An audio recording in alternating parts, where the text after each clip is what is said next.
जी ने 4 दिन पूर्व पेपर में लिखा कि चिता की अग्नि से भी विवाह संस्कार हो जाएगा, तो उन्होंने करवाया। तो उसमें यही है कि यदि संशय यदि होगा, आज यदि किसी को यदि कोई बात ये की जाए तो वो संशय करेगा, तो ये संशय थोड़ा सा दूर। बैठिए। मुरारी बापू तो ईश्वर अल्लाह दोनों का भजन कराते हैं या नहीं?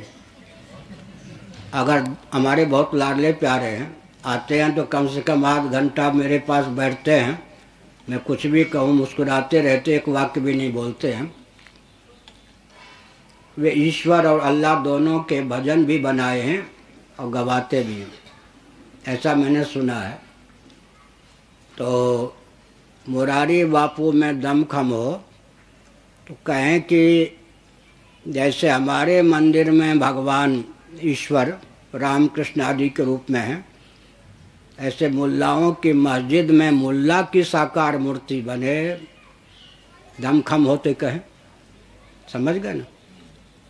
क्या इतना सुधार लावे मस्जिद में कि वहाँ भी मोहम्मद साहब की सही मूर्ति बन जाए, अल्लाह की मूर्ति बन जाए तो मुसलमान का चूमर निकाल देंगे।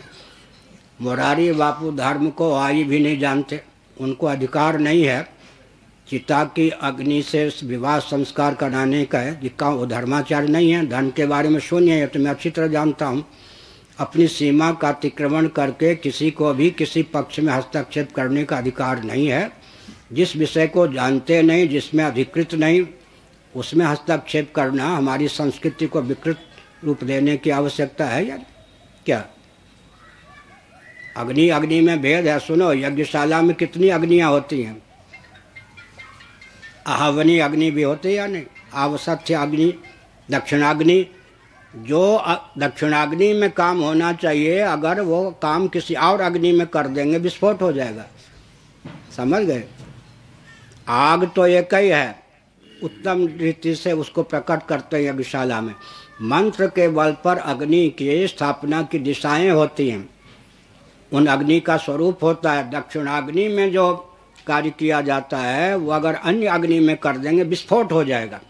इसलिए ये सब जो है शास्त्र का विषय है, और मंत्र में, विधि में अणु बम से भी अधिक शक्ति होती है। जो जिस विषय का जानकार नहीं है, अपने ऊपर कृपा करके, अपने अनुयायियों के ऊपर कृपा करके उस विषय में मुँह न खोले तो अच्छा है। जानकार भी नहीं और अधिकृत भी नहीं है, फिर भी मुँह खोल रहे हैं, तो इससे लाभ होगा, धर्म का पतन होगा या नहीं होगा? स्मशान की आग से, स्मशान की आग आजकल क्या है? ब्राह्मण क्षत्रिय वैश्य जो अग्निहोत्री होते थे, अग्निहोत्र की आग के द्वारा उनके शव जलाए जाते थे। समझ गए? आजकल तो अग्निहोत्री ही नहीं है, दाह संस्कार तो नाम मात्र का रह गया। लेकिन फिर तो ये कहेंगे ना, मुर्दे के ऊपर वस्त्र चढ़ाकर फिर भगवान के ऊपर चढ़ाना चाहिए। मुर्दे को भोग लगा करके स्मशान में फिर भगवान को भोग लगाना चाहिए भी कहेंगे।